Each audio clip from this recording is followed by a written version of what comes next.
yuzdagi mayda g'adir-budur nuqtalar. Ular terining teksturasini buzadi va makiyajingizni keyki qilib yuboradi. Bular o'zi nima?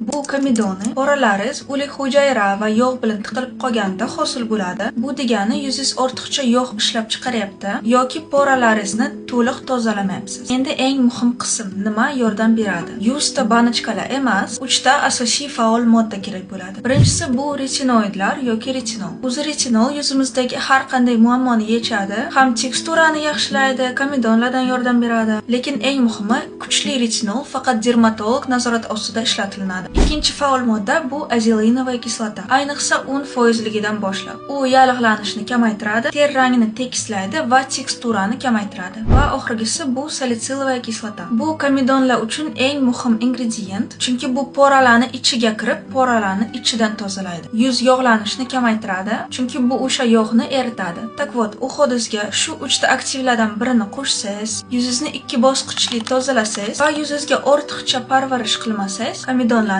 ketkazasiz. Uhod haqida ko'proq kontent ko'rish uchun menga obuna bo'lib qo'ying. Всем пока.